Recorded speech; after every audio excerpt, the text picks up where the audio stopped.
Hola a todos, yo soy Robert, bienvenidos a este canal de fotografía en el que todas las semanas nos encanta hablar de fotos, fotos, fotos. En esta ocasión os voy a hablar de dos objetivos que para mí son fundamentales, el 35 mm y el 50 mm. ¿Cuál es mejor?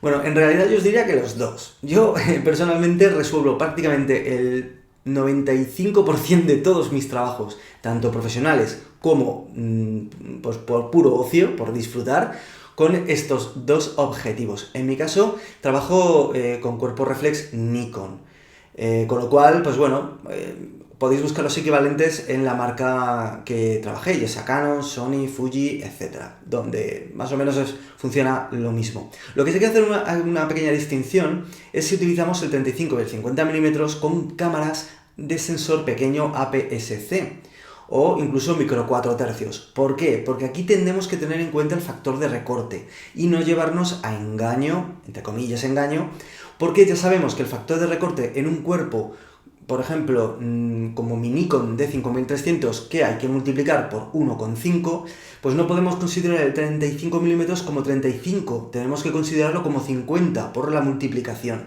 Y el 50, en el caso de Nikon, que es 1,5, tendremos un 75 mm. ¿Vale? Con lo cual, hay que hacer esta primera distinción. Si nosotros realmente queremos trabajar con un 35 mm, que lo que va a conseguir es que en fotografía callejera, por ejemplo, nos proporcionen pues, mucho más campo para dar contexto a nuestras fotos, tendremos que acercarnos mucho más a los sujetos, tendremos que trabajar, por ejemplo, para paisaje. Vale, perfecto, un 35. Para interiores también lo podemos usar. Y además si es un 1.8, mucho mejor porque es luminoso. Y si es un 1.4, todavía mejor. Pero es un objetivo muy versátil. Sin embargo, como digo, en APS-C, pues tendremos que buscar un objetivo de 24 milímetros. Para más o menos, pues para hacer la multiplicación y tener un 35. ¿De acuerdo? No os lo puedo enseñar porque es el objetivo con el que estoy grabando este vídeo. Pero básicamente tenemos que pensar en eso. Por tanto, el 50 mm, si tenemos un sensor APS-C, sabemos que es un 75 mm. En el caso de Canon, o en el caso de otros micro 4 tercios, por ejemplo, pues tenemos que hacer la multiplicación correspondiente. Entonces, nos va a servir genial para, pues bueno, extraer detalles de una escena, para tener que, pues bueno, hacer fotografía callejera no acercándonos tanto a los sujetos. Para hacer retratos es fantástico, es genial. ¿Por qué? Porque primero no metemos la cámara al sujeto, no distorsionamos al sujeto y además nos genera un bokeh muy bonito. Pero tenemos que pensar que es un 75, no es un 50. El 50 en APS-C es este, el que pone 35. ¿Qué ocurre si tenemos una cámara full frame?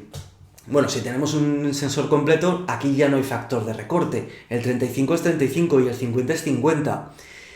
¿En qué influye esto? Bueno, pues que con el 35, que ya no vamos a tener ese factor de multiplicación, vamos a obtener una visión más angular, ¿de acuerdo? Ya no tenemos que pensar en los 24. Con un 35 vamos a poder resolver paisajes, interiores y todo de una manera perfecta, porque es una focal fija excelente. De hecho, es el estándar 35 milímetros. Así que ya nos da bastantes claves. El 50, que se convierte en el 50, nos obligará a dar un paso y medio para atrás, más o menos, para conseguir una escena similar, ¿de acuerdo? Un paso y medio hacia atrás.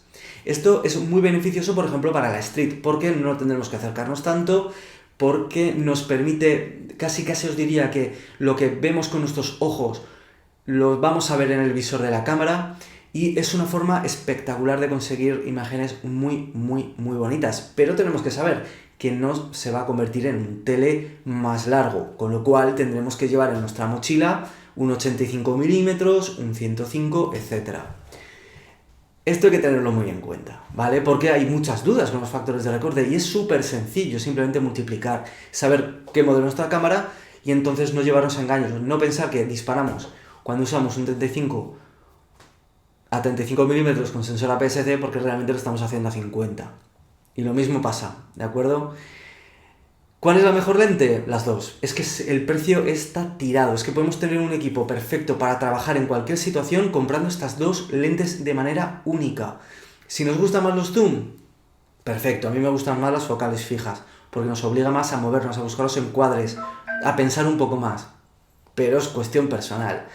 Por lo tanto, yo prácticamente os diría, el 85% de mi trabajo lo hago en 35 milímetros, que se convierte en un 50, el resto lo hago con un 50 que se convierte en un 75 para extraer detalles y retratos, sobre todo, ¿vale? Espero haber resuelto muchas dudas y espero que disfrutéis mucho de la fotografía, porque ya veis, encima es que son objetivos ligeros, pequeñitos, perfectos para todas las situaciones y que nos dan una calidad exquisita. Así que nada, yo me despido. Hasta otro vídeo. Si os ha gustado, me gusta, suscribiros al canal si todavía no lo estáis, disfrutad haciendo fotos y nosotros nos vemos otra semana más en este canal de YouTube. Chao.